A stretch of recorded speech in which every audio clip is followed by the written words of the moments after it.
Integritas. Pasti sering dengar kan kata ini? Tapi apa sih artinya? Yuk kita bedah bareng-bareng.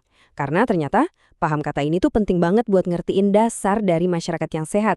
Oke, tapi sebelum kita bahas definisi textbooknya, gimana kalau kita lihat dulu gejalanya? Kita akan pakai Indonesia sebagai contoh kasus nih, buat lihat apa sih yang kejadian kalau integritas di sebuah masyarakat itu mulai goyah. Pertama-tama, coba kita lihat dari sisi duitnya ya, dari sisi finansial.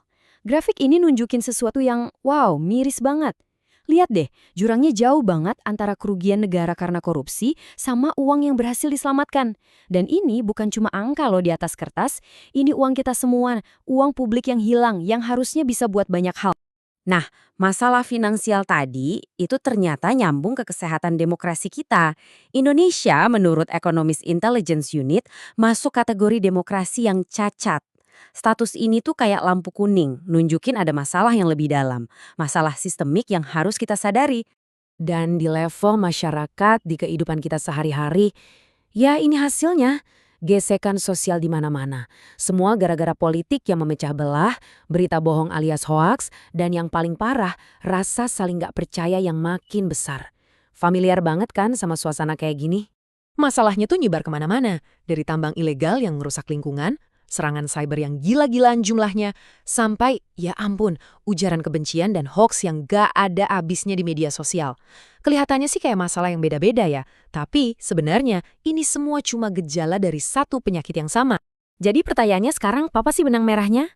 Apa yang nyambungin semua krisis ini? Masalah duit, masalah politik, masalah sosial, kelihatannya emang beda-beda.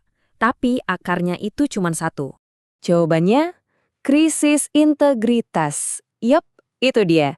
Tapi apa sih integritas itu sebenarnya? Yuk kita coba kupas tuntas definisinya biar kita benar-benar paham akar masalahnya. Ada kutipan keren banget dari penulis C.S. Lewis yang kayaknya pas banget buat ngejelasin ini. Dan kutipan ini benar-benar jadi inti dari semua yang akan kita omongin. Jadi, kalau disederhanain, integritas itu artinya apa yang ada di pikiran kamu, apa yang kamu ucapin, dan apa yang kamu lakuin, itu semua nyambung, sinkron, konsisten. Nggak ada tuh ceritanya omongan sama perbuatan beda. Bayangin aja, integritas itu kayak kompas moral buat diri kita sendiri. Tapi biar benar-benar paham, kita harus bongkar dulu nih bagian-bagiannya. Karena seperti yang bisa kita lihat, integritas itu nggak sendirian. Dia nyambung banget sama etika, prinsip, dan juga akuntabilitas. Oke, sekarang kita masuk ke bagian yang lebih dalam. Kita akan bedah 3 pilar utama yang ngebangun integritas seseorang, nilai, moral, dan etika. Kalau kita paham 3 hal ini, kita bakal ngerti gimana integritas itu bisa tumbuh dari dalam diri kita. Prosesnya gini, pertama ada nilai. Ini keyakinan inti kita. Misalnya jujur itu penting. Dari nilai itu muncullah moral, yaitu tindakan kita. Oke, karena jujur itu penting, aku nggak bakal bohong. Nah, kumpulan nilai dan moral ini seringkali diformalkan jadi etika, aturan main yang tertulis, kayak di perusahaan misalnya. Jadi alurnya jelas banget, dari dalam diri, keluar jadi tindakan, terus jadi aturan bersama. Nah, ini bagian yang menarik banget. Apa bedanya etika sama integritas? Gampangnya gini, etika itu soal ngikutin aturan dari luar, kayak peraturan kantor atau hukum. Tapi integritas itu datangnya dari dalam, dari hati nurani, komitmen pribadi buat ngelakuin yang benar, bahkan kalau nggak ada aturannya sekalipun. Makanya bisa aja orang ngikutin etika tapi nggak punya integritas. Tapi kalau orang punya integritas, hampir pasti dia juga etis. Oke, teorinya udah dapet ya. Sekarang, gimana sih bentuknya dalam praktek? Di dunia nyata gitu? Yuk kita lihat contohnya biar lebih kebayang.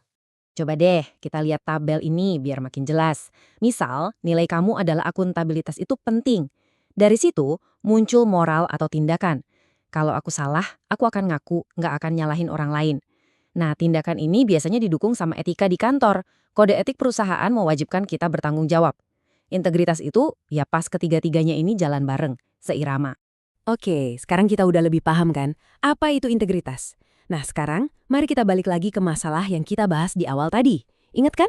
Soal korupsi, perpecahan, dan rasa nggak percaya. Sekarang kita lihat, kenapa integritas itu jadi jawabannya. Kalau kita lihat lagi semua masalah tadi, korupsi, perpecahan sosial, rusaknya lembaga-lembaga, semuanya itu sumbernya satu, kurangnya integritas. defisit integritas. Jadi bisa dibilang, integritas itu adalah penawarnya, obatnya. Jadi poin paling pentingnya ini nih. Integritas, baik itu di level pribadi ataupun bersama, itu bukan cuma sekedar sifat baik yang bagus kalau kita punya. Bukan. Integritas itu bahan dasar, bahan pakok buat ngebangun kepercayaan dan masyarakat yang sehat. Tanpa integritas, semuanya bisa ambruk. Dan ini penting banget buat diingat, ini bukan cuma urusan para pemimpin, politisi, atau bos-bos besar. Sama sekali bukan. Ini tanggung jawab kita semua. Tanggung jawab universal yang ngebentuk dunia tempat kita hidup. Semuanya dimulai dari kita, dari diri sendiri. Dan kita tutup pembahasan kita kali ini dengan kembali ke kutipan di awal tadi, ke ide yang kuat ini. Coba renungkan. Pilihan apa yang kamu ambil saat gak ada seorang pun yang melihat? Saat cuma kamu sendiri yang tahu? Nah, disitulah ukuran sejati dari integritas seseorang.